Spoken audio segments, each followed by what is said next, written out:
Hello, everyone. Thank you very much for joining us on Learn Liberty. This live is going to be about taxes and inflation, and we'll be joined by Martha Bueno. She is the County Commissioner for Miami District 8, and she will be also the MC for our LibertyCon International that will be held in October 14 and 15 in Miami. Hello, Martha.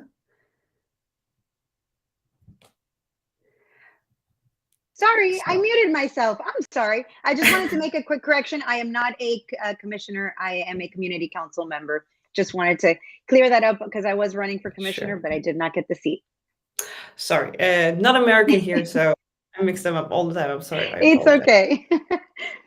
And we'll be joined by Brad Polumbo. He is a libertarian conservative journalist, and he is also the co-founder of Base Politics. He's been cited on all of these places. Thank you very much, Brad, for joining us as well. Hey, good to be with you guys. So I wanted to let you know that we're going to see Martha at our LibertyCon International, like I said, in October 14 and 15. And if you want to join us with 50% off, you can use Learn Liberty code for 50% off for your tickets. Brad was also going to be part of it, but unfortunately he had other plans just way earlier for that. But you could also see Brad there as well. I'm sorry about that, but it'll be great. You can also watch our stream, Brad, if you want.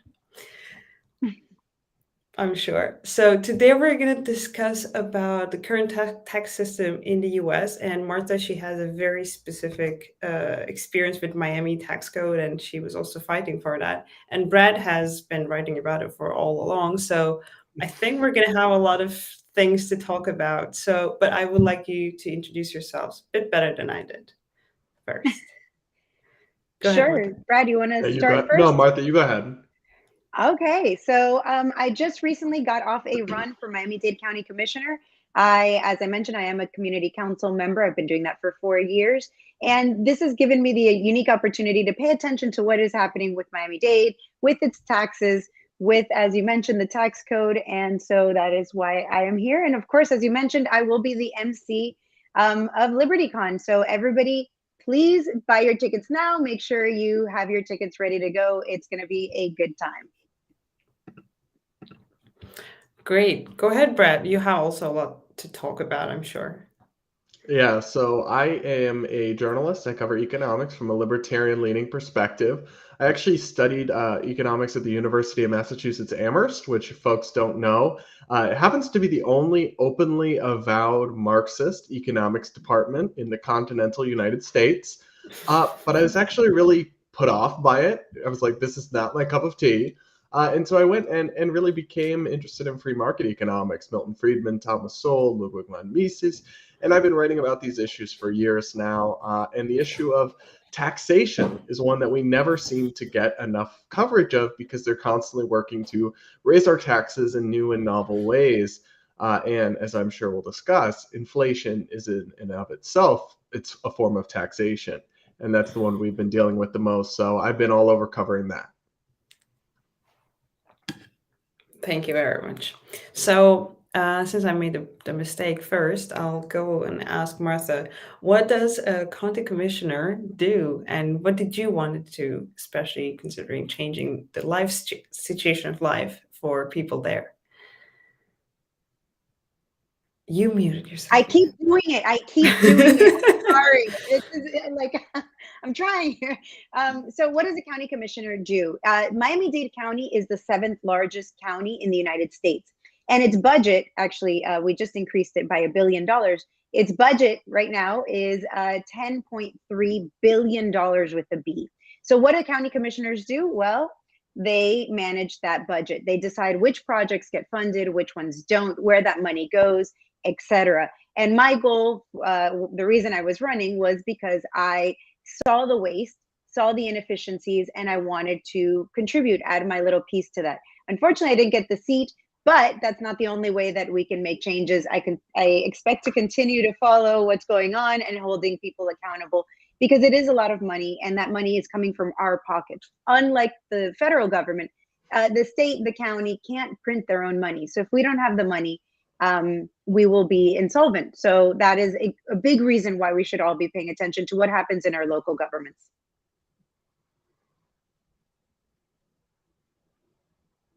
And I did that myself as well. No, I'm not. Yeah, you're not the only one, of course. I wanted to make you feel welcomed. So, Brad, you've been trying to inform people about taxes forever. And also, like you mentioned, you were, let's say, a bit like indoctrinated in the Marxist economics. So, what are your main takeaways from the US tax system? What are the potholes there? Yeah, I think there's a couple things that people just aren't aware of that they really should about our tax system. One, I mean, on the left today, on the progressive movement, you constantly hear mantras about tax the rich, but we actually already do that, right? We actually already have a very progressive federal tax system where higher earning people pay most federal taxes. And the thing that separates the US from somewhere like, the Nordic countries is that their tax systems actually charge basically everybody 40, 50, 55, 60%. Right? These are across the board exorbitant taxes because you can't actually pay for everything in the sun just by taxing the rich. In fact, even PolitiFact has confirmed this. You could confiscate every dollar owned by U.S. billionaires, and you wouldn't even be able to fund the federal government for a year before you ran out of money. So when you ask them how we're going to pay for things, and they just say tax the rich, it's really a smokescreen because we're already taxing the rich a lot. You could maybe do a little more, but ultimately they're going to be taxing all of us because the second aspect of economics that people don't fully realize, and I think can be really harmful, can lead you to a lot of economic misconceptions, is this idea between the seen and the unseen, right? You say we're increasing corporate taxes, and those taxes may be formally levied on corporations, but if you look at the economic research, if you look at economic theory, we know that actually corporate taxes are borne in large part by workers through lower wages. So who they assign a tax to isn't always who pays the price for it. This is true with lots of taxes on the rich. And all sorts of, government spending even leads to inflation when you just print the money. And then they say, oh, we're not raising taxes. We're just paying for it by printing money. Yeah, well, I know that sounds great in your little modern monetary theory circles, but that ends up self-taxing us all through crushing inflation. And we're living through that now. So I guess just overall, the thing I try to stress on people is when it comes to the tax system, you've got to look beyond the rhetoric and actually figure out who's really paying for what here. Yeah, it's very valid. And that was one of the things I wanted to talk about. What do you think about, well, since you Brett mentioned that, what do you think about, Martha, people talking about tax the rich, especially if you remember the AOC dress like 2 years ago or something? I love that dress. Yeah, I especially love, I think it was Kennedy at an event recently. She wore a dress that was the same about tax the rich. You know what? I think it's like Brad said, it's a smokescreen. It's what you tell people that just sounds right. I mean, it's easy to sell to people. And this is, I guess, maybe more of my upbringing, more of the part of being a Cuban who is also Venezuelan. I've seen how they can sell this fear, this hatred of one group of people, and that makes you want to go against them. The reality is, as Brad just said, you can tax everybody all, as much as possible, and that still wouldn't be enough. But what an easy way to sell something. You don't have this thing because that other person refuses to pay for it. And so there's no way that person can defend themselves because you're talking about a huge group. And that builds this idea that, oh, we just need to take from that guy so I can have this thing. It's definitely a socialist tactic that we've been using. It's a way to make us all angry and want to go after other people's things. And you know what? It's never worked. It's never going to work. And at some point, as Margaret Thatcher said, you run out of other people's money. Very much agreed. What do you think about, especially in Miami, the Cuban and Venezuelan people feel about taxing the rich, or generally about taxes? Well, I don't know if I can speak for all of them, but there's actually a lot of Venezuelans and Cubans that are on the left and are okay with taxing. I think the problem, the overall problem that we have is this idea that somehow government's going to come in and solve the problem, and we haven't been able to get people out of that mindset. That's really the problem of this whole situation, is that notion that somehow government's just going to make life great for you. Somehow, if there's only we pick that one right leader, if only we get the one right person to charge the right amount and to give it to the right people, everything's going to be great. And you know what? There's just never going to be that thing. So I think that's the problem. We come to this country looking for better, to be able to improve our situations, and then we ask that the government continue to give us things, and it's just not the way it works, unfortunately. Talking about fairy tales, Brad, what do you think about modern monetary theory? Well, I think it sounds lovely, right? This idea that you can just have whatever you want and the government doesn't have to balance its budget or pay for things because they can just print money. Modern monetary theory is a beautiful and tempting lie, right? It tells you that scarcity doesn't exist, even though that's the most basic thing we know about economics. There's simply not enough stuff to satisfy everybody's wants and needs. So I think that when it comes to MMT, right, we're living through an experiment in it. When you just print money like they did in 2020 and 2021 with the pandemic, what you end up with is actually just inflation. Shocker, right? More goods, more dollars chasing the same amount or even fewer goods, higher prices. This is actually basic economics, but they thought with these newfangled theories that somehow the old rules don't apply, which it never made sense, the very principle of it, because the government's not Santa Claus, like Ludwig von Mises said, right? They can't create resources, which is what money is ultimately supposed to correspond to. So when they just create more money, we still have the same amount of resources. They can't actually take actual resources in the real world and conjure them up out of thin air. So yes, they can conjure dollars, unfortunately, because we've abandoned things like the gold standard. But they can't actually change the reality of the economy that we live in. And when they try, it leads to inflation. And if they go really far and they keep doubling down, it leads to the kind of hyperinflation that we've seen ruin entire nations. I can confirm that hyperinflation. I did live in Venezuela when the first fall of the Bolivar, and it happens very quickly. You go to the store today and something is worth a Bolivar, and tomorrow it's worth 5, and the next day it's worth 10. And it's, you know, it's what happens when these governments go out of the way. So Yeah. So Martha, you had this idea about solving a very specific situation in your district. It was related to both taxes and traffic. Can you tell us a bit about that? I think there's an interesting point you had there. No? I'm not sure which point we were discussing. I mean, I had a lot of ideas. I just don't know which one specifically. Oh yeah, sure. So both together sounds really good. I think you should tell me what that was. Sure.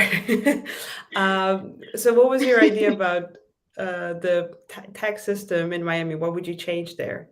Since it's also you're living there now. Sure. Well, I don't think it was about the tax system itself. It's just an idea that the people that make, the people that pay the taxes are better off having that money in their pocket rather than giving it to the county to have the county spend it however they want, which is the system that we have everywhere.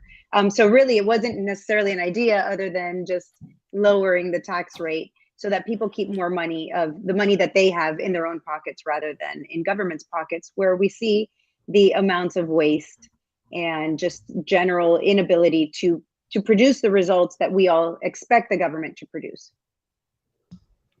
Exactly. So Brad, what would be your top 3 policy suggestions about the US tax system? If I can pick your brains about it.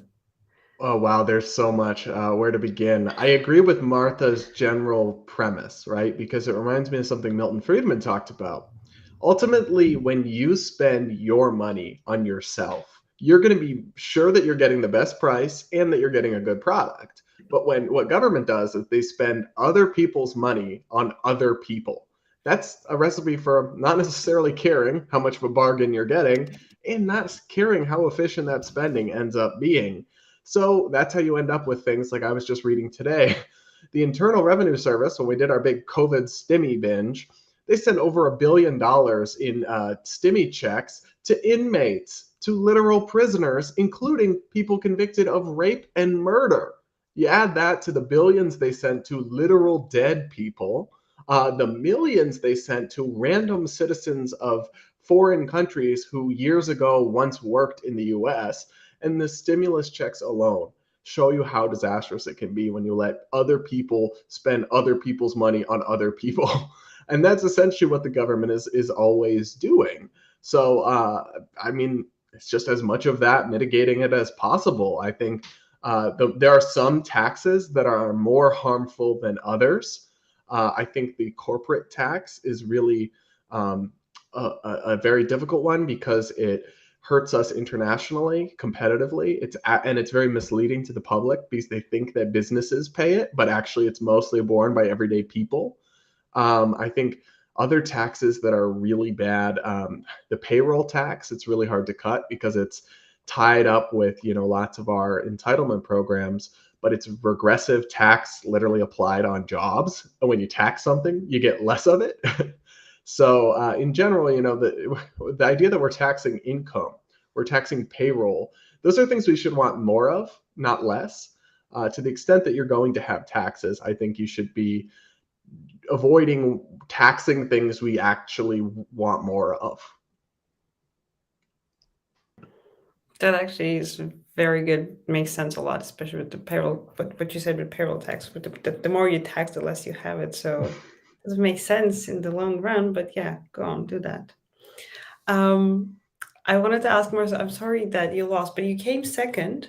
So I do want to talk about your experience, a little bit about that, and what were especially the big roadblocks you've had when you're during your campaign, especially when you're trying to suggest like new policies, because with people with the, let's say, liberty minded, our policies are very easy and very easy to explain as well. But from a makers or like politicians' point of view, it's usually very much complicated to get rid of those things. So I was curious what you had experienced actually. Sure. So the number one thing that I came across as a candidate was just getting the ability to be able to get in front of people and discuss these ideas, because you can have the best ideas in the world, but they don't matter unless people can hear them from you and be able to relate to them. So I made a little bit of controversy or the news by opening up an account as on OnlyFans and promoting political things there. And unfortunately, that's what we independent candidates have to do, is we have to find other ways, because the biggest roadblock to being an independent candidate is getting media coverage, is getting in front of people, is being able to raise the funds to be able to get in front of people. The second largest thing I encountered was organizations who give endorsements and therefore help candidates without picking through all of the available candidates. So without calling out any names, there are many organizations here in Miami-Dade County that refused to meet with all 4 candidates and only met with one and gave him the endorsement and gave him the, the help. And so I think that there's a lot of things that here in the United States, we talk about free and fair elections, but the reality is when you're out there and you're doing it, yes, it's pretty free and it's pretty fair. You can get on the ballot, you can do these things. But there are certain organizations that make sure that you don't get the equal vote, or that you don't get in front of people, or that you don't get the same access as other people. And so there's a lot of issues that I think that we can talk about. But at the end of the day, I was thrilled to be able to get in front of people, to be able to talk about the issues that mattered to me, to be able to push and provide people with information that they didn't know. Especially the budget of Miami-Dade County. Every time I tell people that it's $10.3 billion, you can see their eyes widen, and I didn't know that. Well, exactly. I think that running a candidacy and being vocal can bring people to freedom.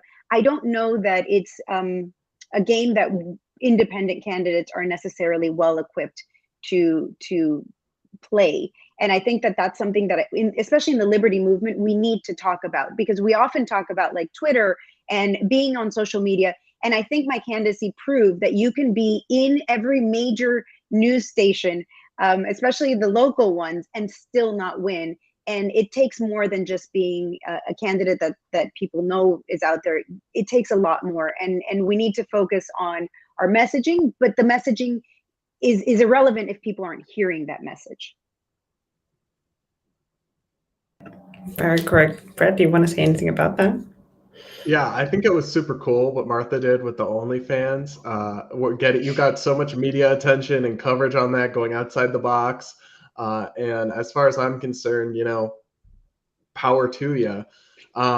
That's the kind of outside of the box thinking you need to get noticed because everything is stacked against you, and you did get noticed. And I saw people even outside, way outside of my Liberty online sphere, sharing articles about this candidate who went viral, and I'm like, wow, look at you go. And then it's not like you did anything that racy, right?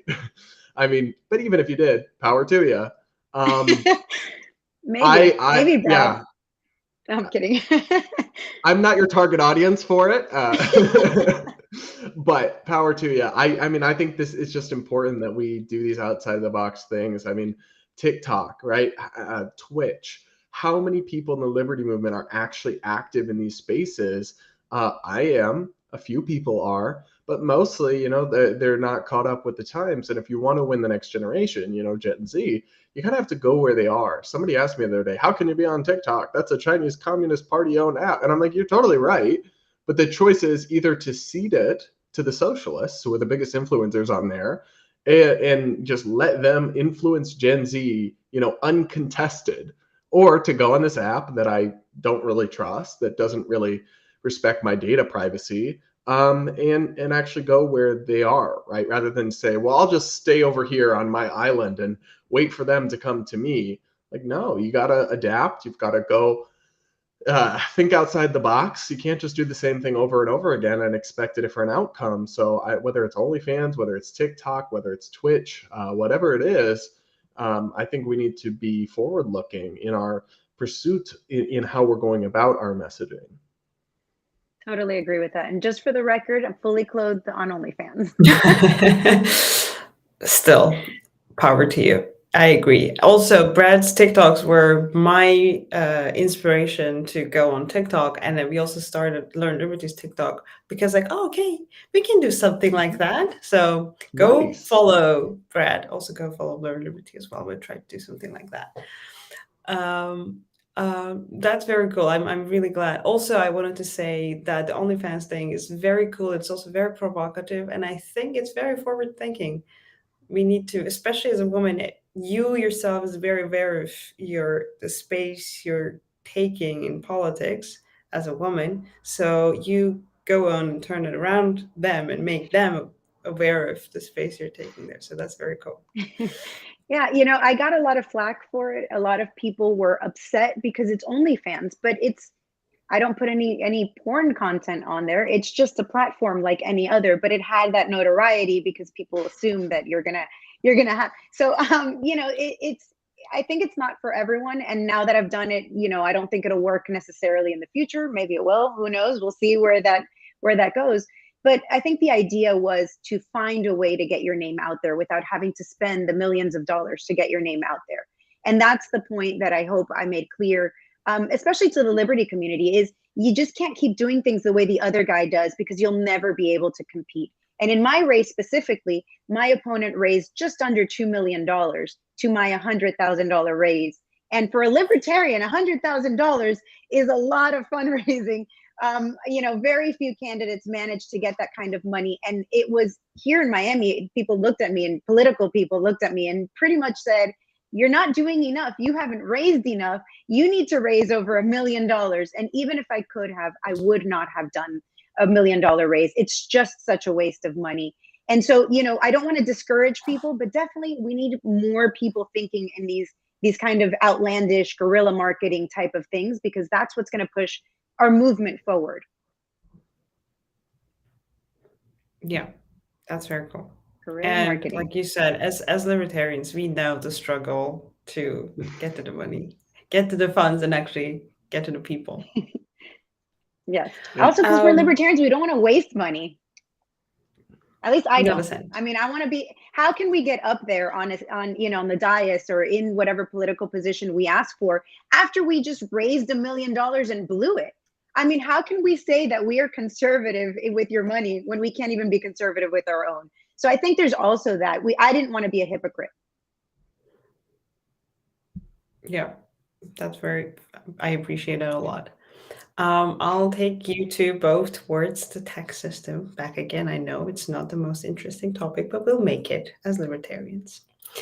So I'll go towards Brad and ask him, what do you think? I mean, US is the country that speaks about taxes the most, so people are the most aware of how much taxes they're paying, what's the importance of it and everything. I come from Turkey, I live in the Netherlands. People pay up to 50% of their income to taxes. They don't even know about that. But yeah, it sucks. It also feels weird because everybody loves paying their taxes. It just doesn't feel natural to me, Who loves? unfortunately. But in the US, every time I go to US, you have you pay for it. You buy I don't know, you buy lunch and then you pay for the service fee and then you pay for the surcharge fee. On top of that, you pay the taxes. So it makes me very angry every time I go to the US, which I assume most Americans also realize that they are angry towards taxes, but still, US tax system is not great. And then you have these big problems. What do you think is the reason? Because it seems like you actually put some incentives for people to realize what's wrong with it, but what are we I supposed think to do? I think part of the problem, there's two big problems maybe that go to this question. One is that the tax system is it's not as in your face as I think I'd like it to be. If I had it my way, and this isn't fully practical for a couple of reasons, but on November 2nd, right, you would go and write a whole check for your taxes for the year, and then you go to the voting booth the next day, or whatever. If it's a special election, put it a day before the election, you have to pay your whole taxes in full. But because of tax withholding, where it's just taken out of your paycheck every week or every other week, a lot of the taxation is almost out of sight, out of mind for people. And I think that's very problematic because then they don't realize how much it actually is. And then, they do see it on their sales tax or those, but the biggest taxes, the income and payroll taxes, is just taken out without them even thinking about it. And that's maybe helpful practically, but I think it's actually counterproductive in terms of being aware in terms of being aware about this. But the other problem is that our tax code is deeply distorted, full of loopholes. I think the best tax code is as simple as possible, right? You would have as few carve outs and special loopholes and exceptions because those are just different ways that people rig the system in their favor. But the problem there is this issue of dispersed costs and then concentrated benefits. So like when they have a special tax loophole, there's a big interest in lobbyists that will come and reward a politician that passes it. But the costs are dispersed across 330 million people, and most people barely notice. So even policies that are a net negative for our tax system, for our economy, they can become law and stay law because there's a small interest group that gets the concentrated benefits, yet the losers are the big society at large. So I wish people would just pay more attention to these things, care about these things more. I know, the tax code, I forget exactly what it is, but if you stacked it up, how many stories tall it would be. And that complexity is itself a form of tax because the accountants of the millionaires and billionaires can, comb through with their army of lawyers and assistants and find every last loophole. But average Americans don't have time for that. They have jobs, they have families. So the more complicated our taxes are, the more loopholes and subsidies and sketchy things that there are carve out into our tax code, the more it advantages the elite and the more it disadvantages everyday people. Preach. If I I may, agree. Go ahead. if I may add to Brad's point, Intuit, the company that runs TurboTax, is one of the largest lobbyists to maintain the tax code as it is. So again, going back to my point on government just doesn't really care about us, we the people, that would be a great way to solve the tax problem. It would also lead to what Brad was describing, where people actually have to pay their taxes. And, if it was clear, if we didn't have these lobbies of these companies that make money off of us having to file our taxes. So I agree 100% with what Brad's saying. And I'm thinking that we really need to work on making sure that people actually have to physically pay their taxes rather than it coming out of your paycheck if we really want to make changes in this country.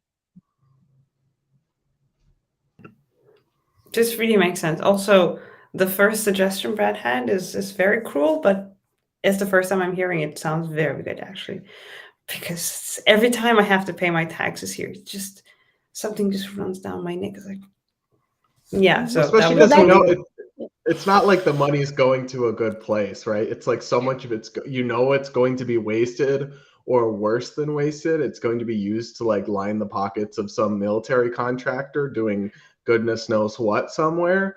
So it's like they always say like, oh, you hate paying taxes, you don't like having other people have schools and healthcare, and I'm like, first off, we could debate that, but that's like not most of what this is going to. not It at is. all. It doesn't go to what people think. And that's the first thing I hear too, is schools or your roads. Don't you like traveling on safe roads? And it's like, if that's where my taxes were going, I would love that. Unfortunately, our taxes are going to lots of other things, not the things that people think about. So if we could have like a GoFundMe for the government, people would be more than willing to fund the things that I think we all find important, like schools, and Brad, we could definitely debate that whole concept, but not only schools, but the roads, or helping other people. If we could direct our money to where we wanted it to go, it wouldn't be so painful.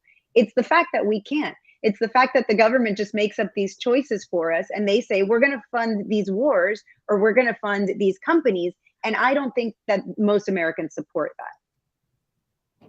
Yeah. I don't know if I'm remembered correctly, but Anthony Davies is a professor from University of Duquesne, I think. He said that 40% of your taxes are just going to the system that is trying to allocate where the taxes are supposed to go. So that 40 cents of every dollar is just for someone to sit there and say that maybe this.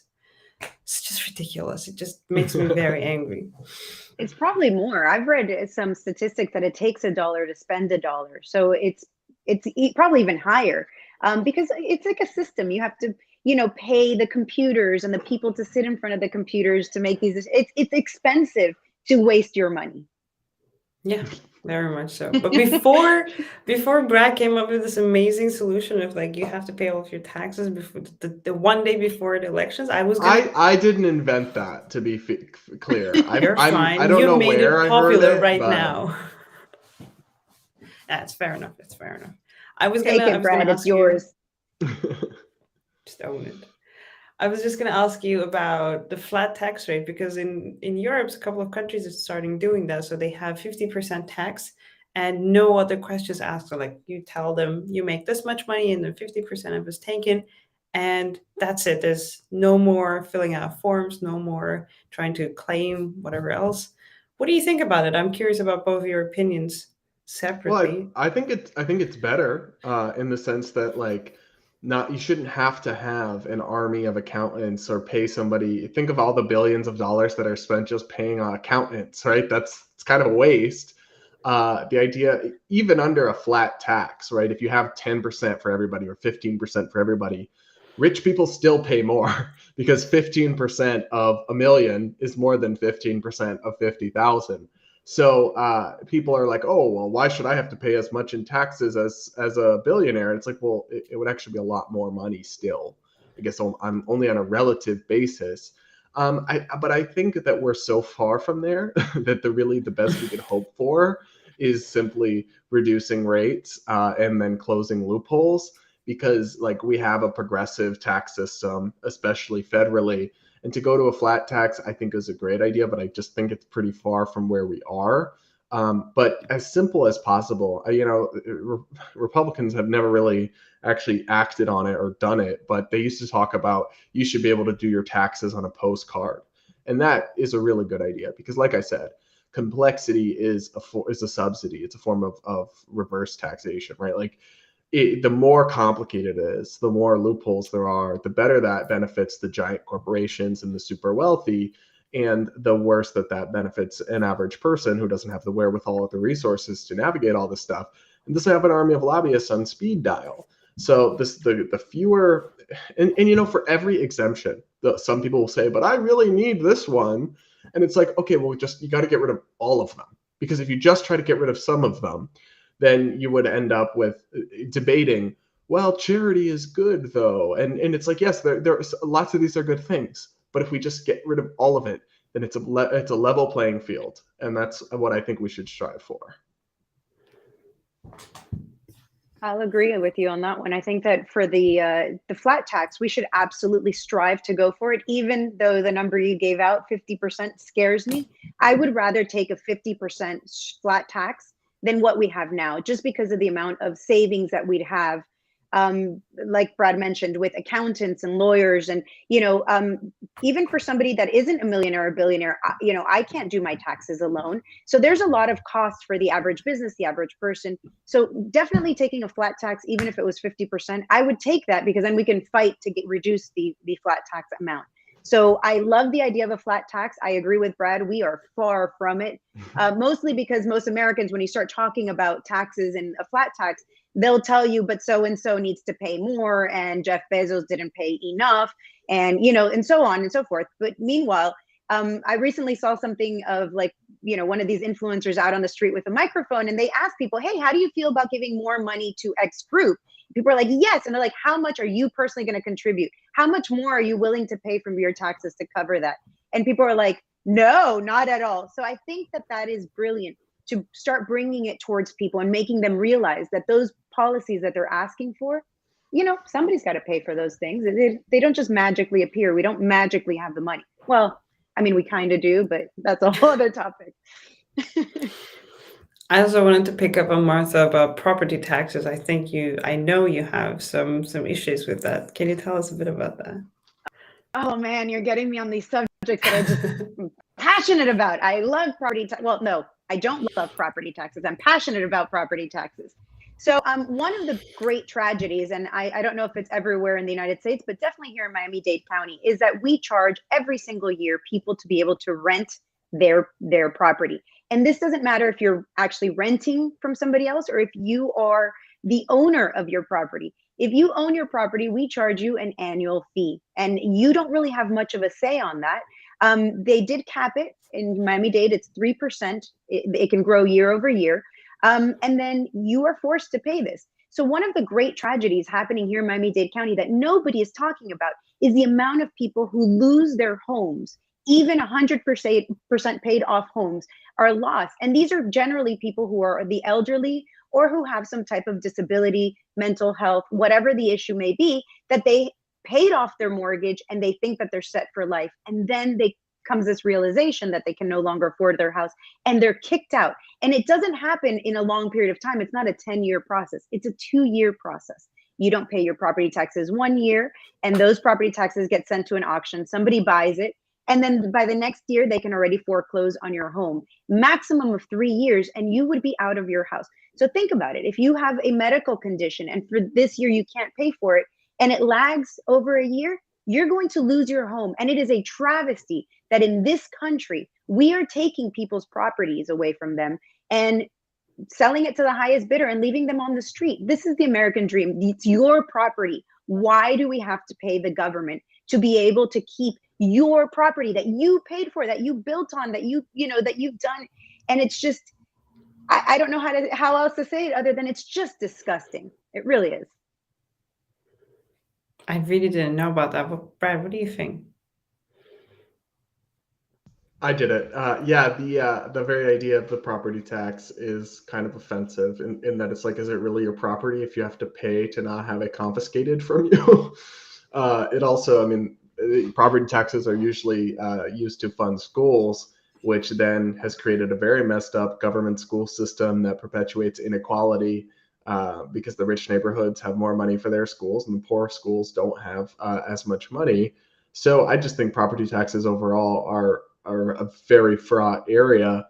But yeah, I mean, it's like any of the taxes. Ultimately, what it's levied on is people having property is good. Actually, like people buying their home, that's a good thing. I don't know why we want to discourage that so much. I think to the extent that we need to raise money through taxes, sin taxes, like taxes on cigarettes or taxes on luxuries or on the lottery, I think are a lesser of the evils, in my opinion.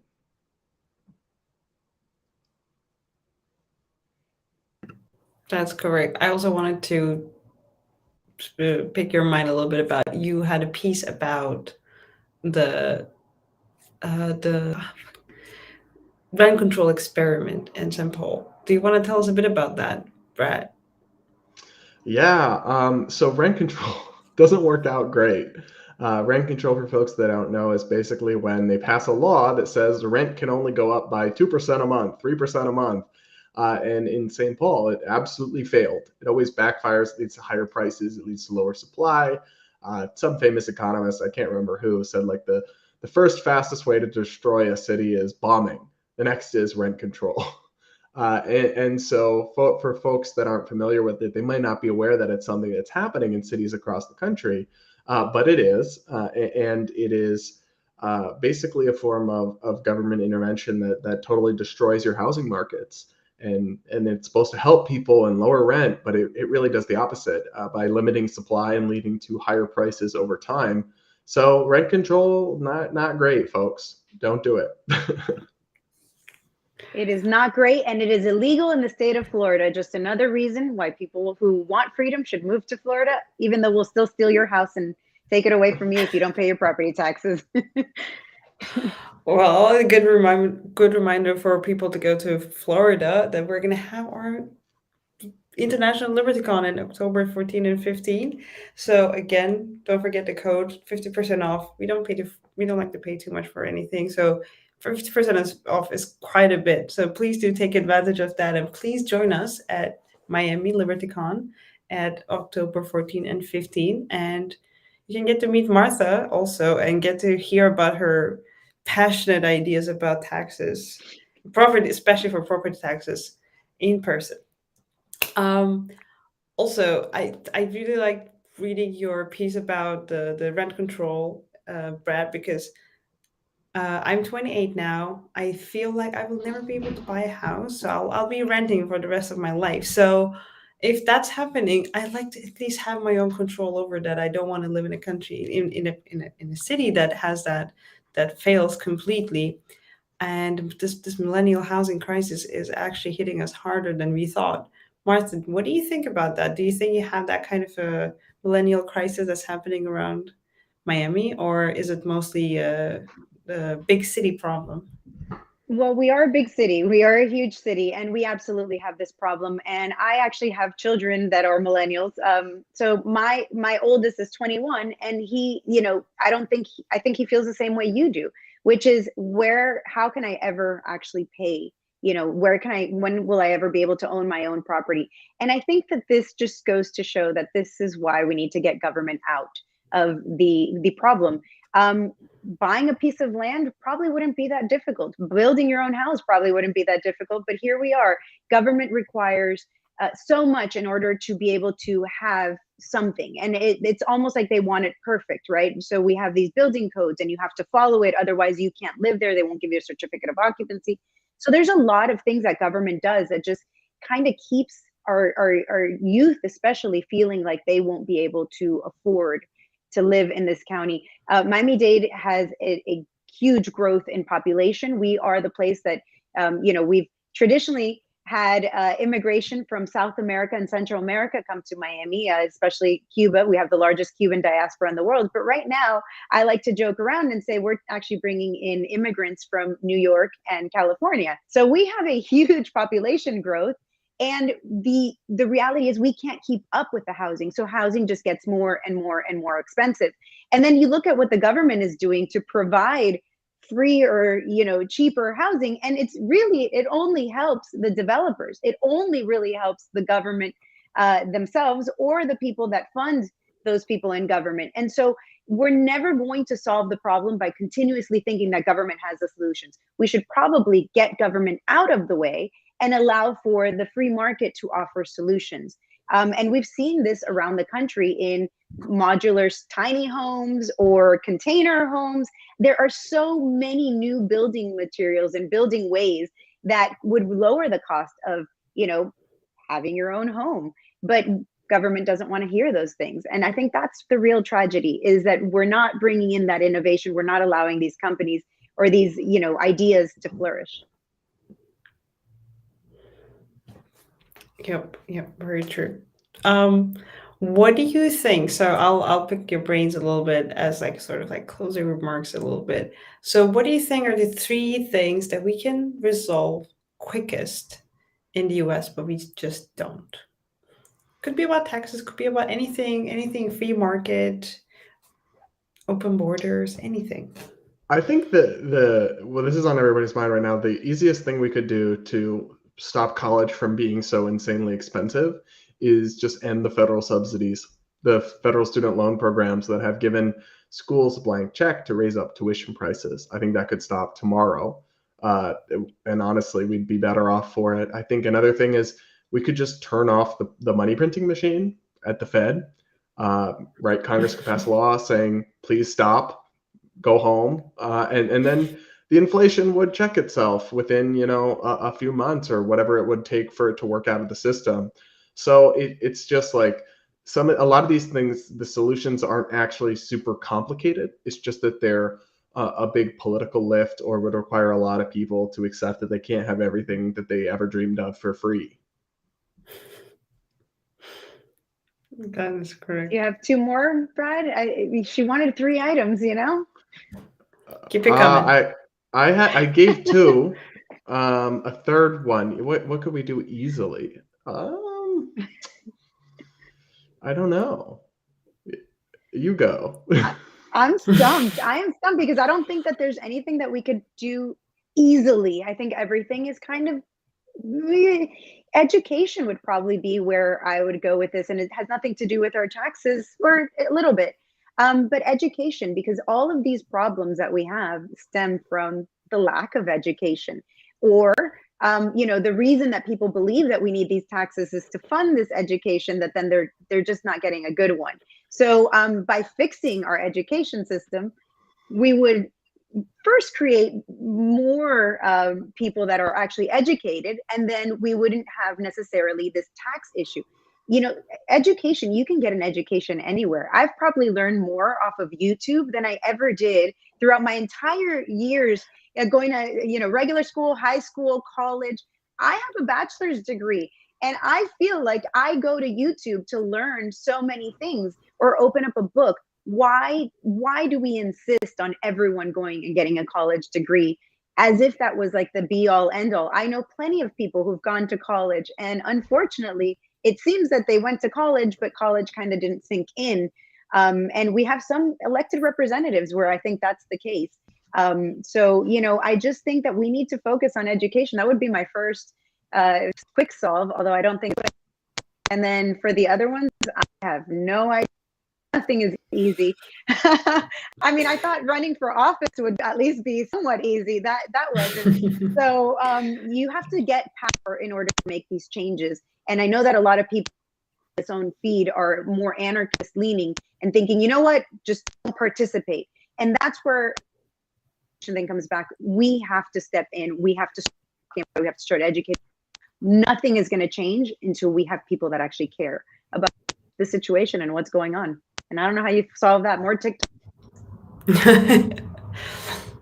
Power to Brad this time. Yeah, no, I agree with Martha about that people have to care, people have to step up, they have to get involved. It's very easy to just be defeatist and say, oh, they're politics, they're just going to waste our money, they're just going to ruin everything.